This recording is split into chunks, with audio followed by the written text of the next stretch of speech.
On a infiltré un réseau d'arnaqueurs pour comprendre qu'est-ce qui se cache derrière ces fameux SMS qu'on reçoit tous sur nos téléphones. Je vais vous raconter les coulisses du reportage.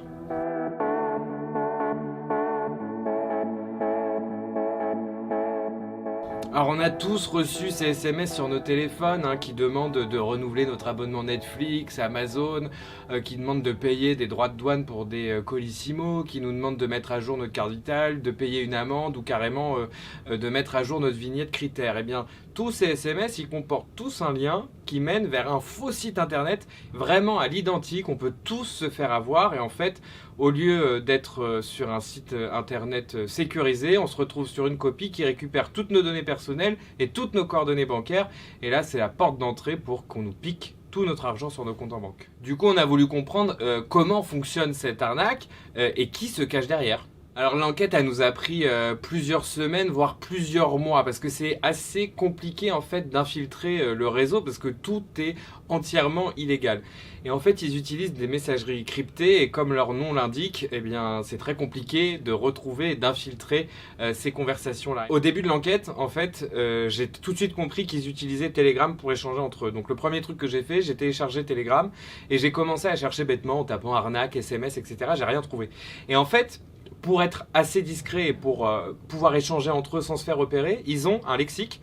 Et en fait, cette arnaque, eux, ils l'appellent scam. Donc une fois que j'ai tapé scam dans Telegram, j'ai trouvé un premier groupe où il y avait des échanges autour de l'arnaque, mais sans qu'il y ait trop de choses illégales à l'intérieur. Donc une fois que j'ai rejoint ce premier groupe, j'ai commencé à étudier tous les messages qui s'envoyaient. Et je me suis rendu compte, en fait, que parfois, ils envoyaient des messages qui étaient disponibles et lisibles que pendant une dizaine de minutes. Et dans ces messages-là, ils envoyaient des liens vers d'autres groupes où là, ils étaient encore plus nombreux, et là, ils s'échangeaient réellement des cartes bleues et des coordonnées bancaires d'anonymes et des gens qui s'étaient fait pirater leur compte.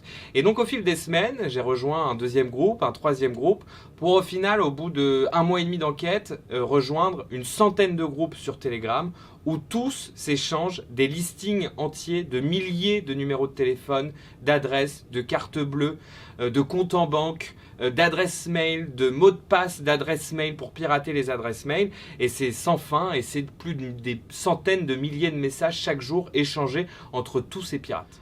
J'ai commencé à lire toutes les conversations, à mettre de côté aussi tout ce qui s'échangeait pour avoir des preuves, etc. et essayer de rappeler éventuellement des victimes. Et là, en fait, je me suis rendu compte que chacun avait un rôle très défini, que c'était vraiment un réseau hyper structuré. Au début de la chaîne, les spammers, chargés d'envoyer les SMS pour voler vos données. Ces informations sont ensuite utilisées par les haloteurs, qui vous appellent pour récupérer votre argent, afin de l'envoyer aux ouvreurs, le dernier maillon du réseau. Eux retirent l'argent des comptes en liquide et en redistribuent une partie au reste du réseau. Entre eux, tout s'achète. Comptez 15 € pour l'achat des numéros d'une carte bleue classique, 25 pour une carte Gold et jusqu'à 80 € la carte Infinite, sans aucun plafond de paiement. Et ils ne s'arrêtent pas là. Dans ce monde parallèle, en échange de plusieurs centaines d'euros, certains proposent même des formations pour devenir le parfait arnaqueur aux faux conseillers bancaires. Et donc, ce qui est assez dingue dans ces groupes Telegram, c'est que ça réunit des milliers d'escrocs qui essayent eux-mêmes entre eux de s'escroquer. Ils se vendent des fausses cartes bleues, des fausses coordonnées personnelles, et c'est à celui qui va gagner le plus d'argent au final. Et il y a une espèce de course à qui a gagné le plus en combien de temps, et ils vont même jusqu'à s'échanger les enregistrements des appels qu'ils font pour vraiment se vanter des sommes qu'ils ont réussi à dérober à l'insu des personnes qu'ils ont piégées.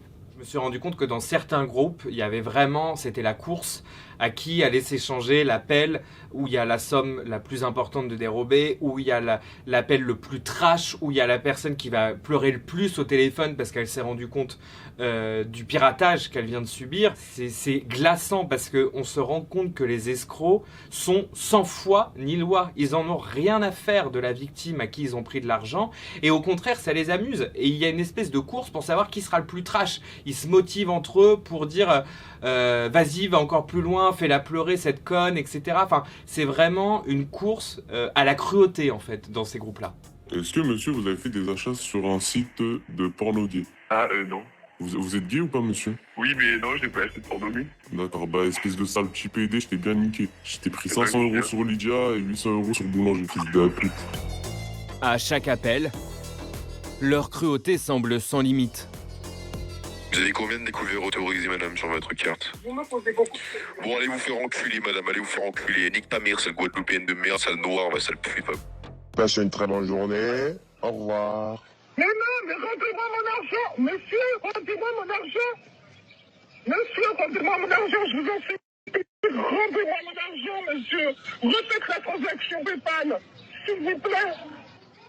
C'est pas vrai, je me suis fait avoir. Ils s'amusent même à rappeler leurs victimes qu'ils ont déjà arnaquées pour les narguer. Vous pouvez me répéter le montant que vous vous êtes fait escroquer? 8365 €. 8365 €. En effet, c'est une belle somme, monsieur. Eh, tu nous as mis bien. Voilà, j'étais trop refait de ouf. On a été coupé, effectivement. Alors moi j'ai donc une dernière chose à vous dire, parce que là en l'occurrence, en fait, je viens de vous niquer votre compte, madame. Putain, connard.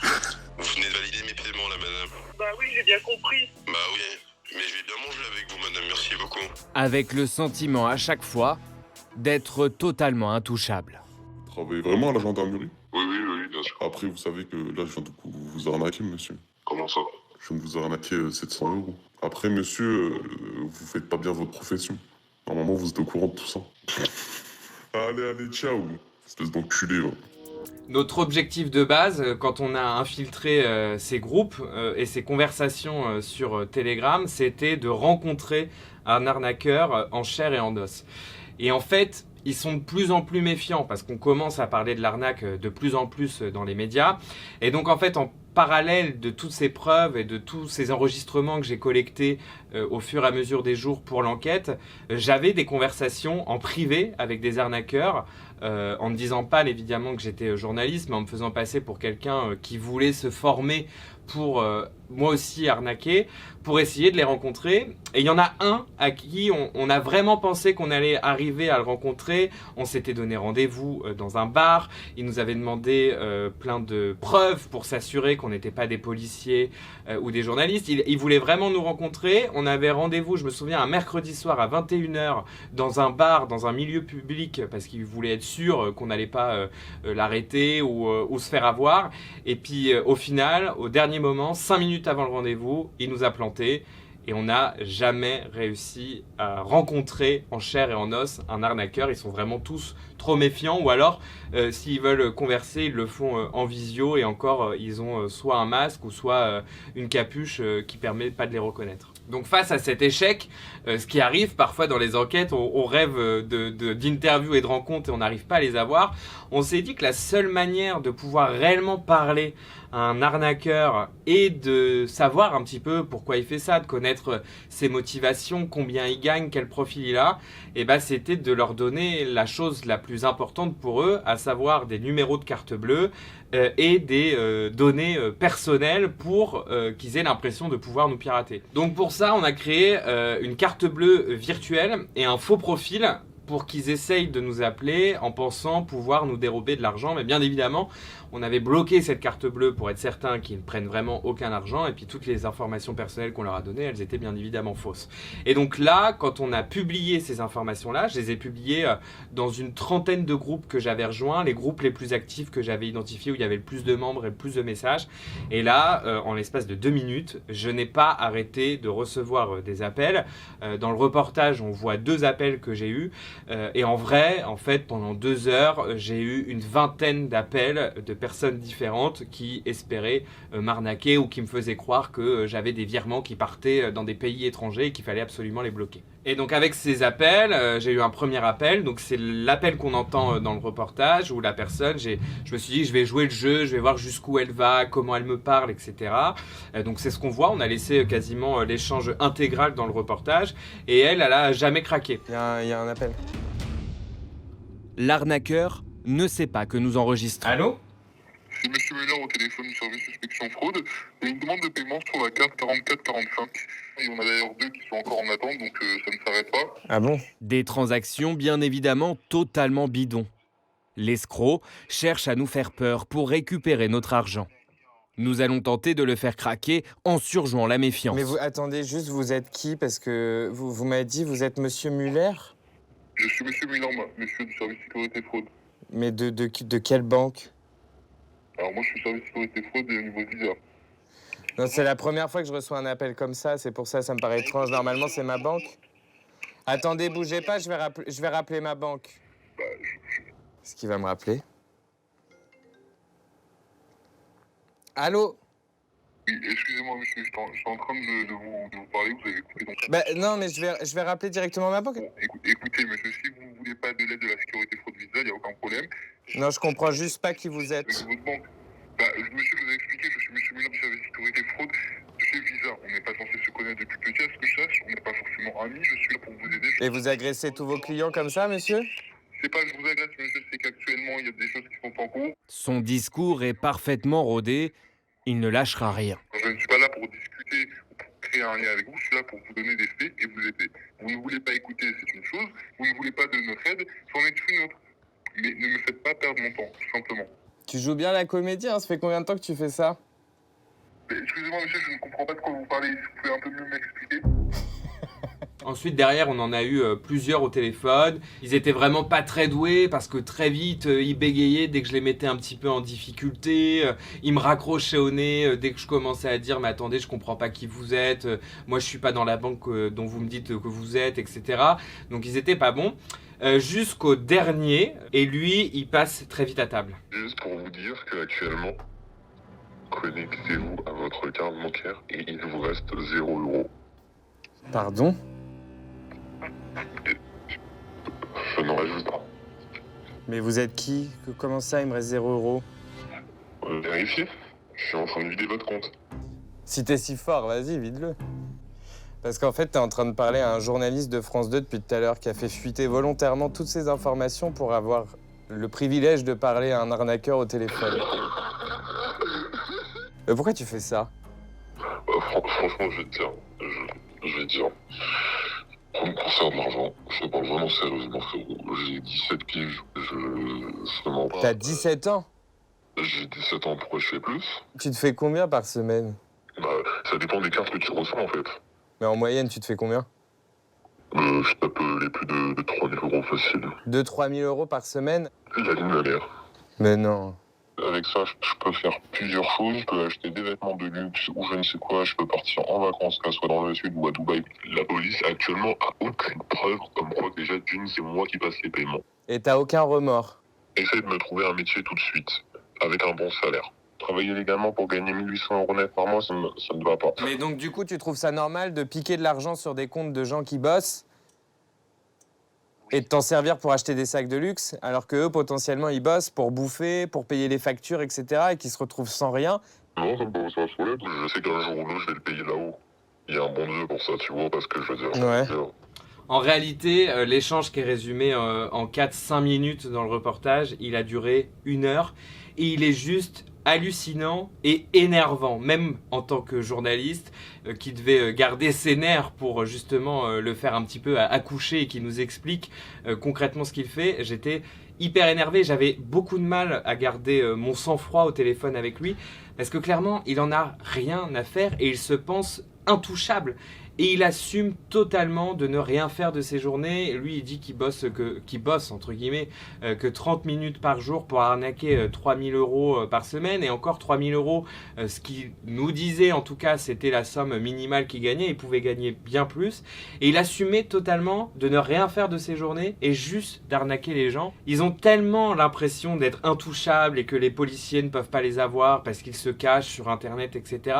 Qu'il me prenait aussi énormément de haut. Il essayait de me balader, il me donnait des fausses informations, il me lançait des défis au téléphone. Bref, il avait l'impression d'avoir la parfaite maîtrise de cet appel. Il me croyait d'ailleurs pas du tout quand je lui ai dit que cette conversation était enregistrée, qu'elle serait diffusée sur France 2. Bah, j'espère qu'il a regardé le reportage parce que moi je mentais pas. Ce sentiment d'être intouchable, on peut un peu le comprendre parce que quand on est allé voir la gendarmerie, en fait, on s'est rendu compte qu'ils n'avaient pas beaucoup de pouvoir parce que ces réseaux d'arnaqueurs, ils utilisent Telegram, qui est un réseau social basé à l'étranger. Donc techniquement, déjà, la gendarmerie française, quand bien même elle a des accords avec des gendarmeries à l'étranger, elle peut pas fermer, elle peut pas interdire une conversation sur un réseau social et puis après, chacun est libre de dire ce qu'il veut. Finalement, à part faire comme nous, c'est-à-dire espionner un petit peu ces conversations, derrière, ils peuvent pas faire grand chose à part prendre la main dans le sac un arnaqueur, et vu que tout se passe au téléphone ou sur internet, c'est compliqué. Il y a de plus en plus d'interpellations, il y a de plus en plus d'affaires dont on entend parler dans la presse, on le fait mention dans le reportage, et ça commence enfin à diminuer un petit peu, ou en tout cas à ce que les arnaqueurs commencent à être arrêtés. À côté de ça, durant mon enquête, j'ai été contacté par Cento, qui est un hacker qu'on voit dans le reportage et qui lui maîtrise parfaitement les méthodes pour arnaquer, mais a décidé au contraire de lutter contre ces arnaques en faisant de la sensibilisation, en communiquant autour de lui et sur ses réseaux sociaux sur cette arnaque au SMS, et aussi en les empêchant en direct, en écoutant les conversations des arnaqueurs. En fait, durant l'enquête, comme à chaque fois qu'on fait une enquête sur des arnaques, on essaye de trouver des témoignages de personnes qui se sont fait arnaquer. Donc j'en ai cherché beaucoup, j'ai posté beaucoup de messages sur les réseaux sociaux. En fait, c'est comme ça que Cento a compris que je travaillais sur cette thématique et qui m'a montré tout ce qu'il était capable de faire et tout ce qu'il mettait en place. Et en fait, Cento, il maîtrise tous les outils du parfait arnaqueur, mais il a décidé de les utiliser contre les arnaqueurs. Concrètement, il m'a montré comment usurper un numéro de téléphone, comment les arnaqueurs arrivent à utiliser le numéro de votre banque pour vous appeler et vous faire croire que c'est bien votre banque qui nous appelle. Et avec Cento, en fait, moi j'avais du mal à le croire déjà au début, avant de le voir réellement à l'œuvre. Quand il m'a dit ça, je lui ai dit c'est pas possible, vas-y et fais-le devant moi concrètement. Je prends un numéro de banque au hasard, on va dire par exemple à Montpellier. Tiens, on va prendre le Crédit Agricole de Montpellier. On cherche le numéro de téléphone. Donc là, par exemple, on a une agence, tiens, ici. Ouais. Leur numéro, c'est le 04 67 Ouais. 63 73 01. 73 01. On enregistre et on appelle. Une démonstration valable pour n'importe quelle banque. 04 67 63 73 01. C'est bien le numéro de la banque de Montpellier. Et là, de la même façon, tu décroches toujours moi. C'est toujours pas l'agence. Donc là, c'est toi. C'est toujours moi. T'es toujours ici, t'es pas à Montpellier. J'ai pas bougé. Il m'a appelé également avec le numéro de téléphone fixe de l'Elysée. Il m'a appelé également avec le numéro de téléphone de ma mère. Et après, il s'est amusé à appeler la rédactrice en chef de l'émission Envoyé spécial avec mon numéro de téléphone. Et la rédactrice en chef est tombée dans le panneau également. Allô, Peggy ? Non, oui. Oui, bonjour madame. Bonjour, vous êtes bien la rédactrice en chef de Monsieur Duponchel ? Oui, mais vous êtes qui, vous? Bah écoutez, on est actuellement en train de faire un reportage sur l'usurpation des numéros de téléphone. T'inquiète pas, Peggy, je suis consentant, je suis là. Voilà. D'accord. Ok. Là, ça y est, son enquête le dépasse. Il est en train de se faire arnaquer par je sais pas qui. Non, justement, là, l'appel que tu as reçu, c'était bien mon nom qui était affiché sur ton téléphone. Oui. Alors que pourtant, ce n'est pas moi qui t'ai appelé. C'est avec le téléphone de quelqu'un d'autre. Exactement, ouais. C'est-à-dire qu'on peut usurper n'importe quel numéro. Ok. Bon, voilà. La démonstration est faite, je suis convaincue. Bon, super, tu verras la suite alors. Merci d'avoir répondu en tout cas. Mais je t'en prie. Salut, Bise. bonne enquête, Au revoir. ciao. Aujourd'hui, aucun numéro n'est infalsifiable. Aucun. S'il y avait des protections, ça se saurait. Il n'y aurait pas autant d'arnaques. Tant que c'est pas régulé au niveau des opérateurs, ça continuera d'exister. Si les opérateurs ne mettent pas en place des filtres pour ça, ça continuera. Donc le numéro de téléphone ne vaut plus rien maintenant. La seule chose qui vaut encore quelque chose, c'est la méfiance. C'est tout ce qui reste. Au lieu de juste faire de la sensibilisation, Cento, il a décidé de prendre les arnaqueurs dans un piège très élaboré. En fait, Cento, vu qu'il arrive à changer les numéros de téléphone, il a dit aux arnaqueurs, je vais changer votre numéro de téléphone et je vais le transformer en numéro d'une banque. Donc les arnaqueurs ont dit, Banco, on utilise ton service. Sauf qu'en passant par Cento pour changer leur numéro de téléphone, ils permettent à Cento de contrôler l'intégralité de leurs appels, ainsi que de les écouter et de les couper à distance. Et donc Cento, c'est ce qu'il fait. Dès qu'un arnaqueur appelle avec son service. Il a une alerte sur son téléphone qui lui dit attention, tel numéro appelle tel numéro. Lui, il écoute. Au moment où la victime donne des détails, que ce soit des codes ou valide une opération sur son téléphone qui va permettre l'arnaque, Sento y coupe, il rappelle la victime et il lui dit vous êtes en train de vous faire arnaquer, faites opposition à votre carte bleue, allez directement à votre banque et surtout alertez votre entourage autour de vous. Et donc quand il m'a dit ça, je lui ai dit moi aussi je veux essayer. On va être dans les coulisses, eux ils seront au courant de rien, la victime non plus, pour eux ça va être transparent. Et au dernier moment, le moment le plus fatidique, peut-être avant que la victime autorise un paiement, on peut raccrocher, appeler la victime et avec un peu de chance, elle nous répondra et puis on pourra l'avertir. Et ça sonne. Donc là c'est en direct. Ouais. Elle a décroché. Elle a décroché. Oui, bonjour. Il y a eu certaines fraudes sur votre compte en banque. J'aimerais régler cela avec vous. Dites-moi. Sur mon terminal, 3 000 € en Somalie. Êtes-vous? Non, pas du tout, pas du tout. Je me prépare à le couper. On va régler cela au téléphone si vous voulez bien. Ok. Bah, pas de ton et rappel. Allez. Bonjour, Julien Duponchel, journaliste à France 2. On est en train de travailler actuellement sur un sujet sur les arnaques aux faux conseillers bancaires. Donc on voulait bien vous avertir que c'était une arnaque et qu'il fallait faire très attention. Merci beaucoup pour votre appel. Et parlez-en autour de vous pour sensibiliser votre entourage. Ça marche, ok. Bonne journée à vous, bon courage. Bonne journée. Au revoir. Et voilà. Tu vois, t'as fait ton premier appel. Une victime de soi. Voilà. Tu vois. Et là, tu lui as fait économiser peut-être toutes ses économies. Ça peut aller de 500 €, 3 000, 5 000, tu vois. Bah, ça fait plaisir, on se sent bien après ça. Tu te sens comment, vas-y? On a envie de continuer. Ah, tu vois. Ok, votre carte commence par 4973, finit par 1533, c'est bien ça? Exact, oui. Ah, là, il lui a donné son numéro de carte bleue, etc. Il a déjà tout. Donc, Couple là quand même. Tu l'appelles toi? ouais. La personne que vous avez au téléphone, monsieur, soi-disant de la Société Générale, c'est un arnaqueur, monsieur. Oh là là. Est-ce que vous pouvez bloquer votre carte bancaire, monsieur? Oui, tout de suite. Bonjour, j'ai remarqué des fraudes sur le compte en banque venant d'Algérie de 1395 et de 2800. Hop, je vais couper l'appel. C'est bien ça? Excusez-moi de vous déranger, monsieur. Je vous appelle pour vous informer qu'il s'agit d'une arnaque au faux conseiller bancaire. La personne que vous aviez au téléphone ne travaille pas pour votre banque. Et voilà. Encore 3 000 € de sauvés là. Voilà. Olivier du service antifraude de la Société Générale, monsieur. Allez. Bloquez votre carte bancaire et si vous recevez un appel d'un conseiller bancaire, vous ne décrochez pas, c'est de l'arnaque. Ok, c'est bon, ça marche. Voilà. Et parlez-en autour de vous, hein. Ça marche, oui. Ces appels, au total, on en a fait une dizaine en l'espace de 3 heures et je dois avouer qu'il y avait un côté assez jouissif de piéger des arnaqueurs après 2 mois d'enquête où je les ai entendus insulter des gens, prendre un plaisir immense à récupérer des milliers d'euros à l'insu de gens, à avoir des coordonnées de personnel, des cartes bleues, s'échanger à l'insu des gens, etc. De pouvoir les piéger, de protéger l'argent des gens, de couper leurs appels et surtout de sentir à quel point ils étaient énervés de ne pas réussir cet après-midi-là à récupérer des milliers d'euros, c'était assez sympa. Après, comme on le dit dans le reportage, ce qu'il fait n'est pas vraiment légal. Mettre sur écoute des personnes, ça ne se fait pas. Alors on a posé le pour et le contre de savoir est-ce qu'on le faisait ou pas. On s'est dit qu'il protégeait des gens quand même. Et puis finalement, si les autorités rendaient ça légal et faisaient eux-mêmes des mises sur écoute d'arnaqueurs pour les piéger, peut-être que cette arnaque n'existerait plus aujourd'hui. J'ai remarqué des suspicions de fraude au nord du Mali. Depuis hier, vous me téléphonez. Ça fait au moins le 3e ou le 4e appel que j'ai. Je reviens de la caisse d'épargne, je rentre à l'instant et il n'y a rien du tout. Alors allez vous faire foutre, puis c'est tout. Ok, bah. Tu vois, mais il était prêt à l'insulter. Ouais. Tu vois, donc finalement, il y en a beaucoup qui ne se font pas avoir, je te l'ai dit.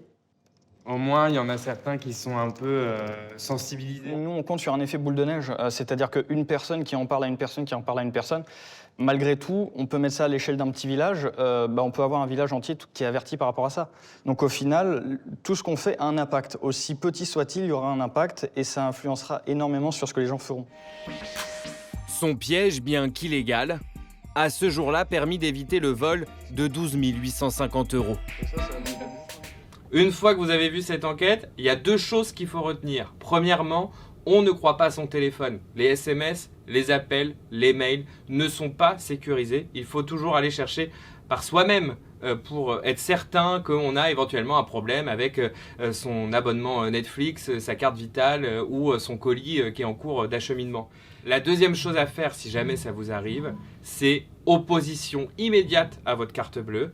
Et puis, vous prévenez votre banque que vous n'êtes pas à l'origine de ces virements, que vous n'êtes pas d'accord avec ces opérations qui ont lieu sur votre compte, simplement sans aucun détail supplémentaire. Pour revoir l'intégralité de cette enquête, le replay est dispo juste ici.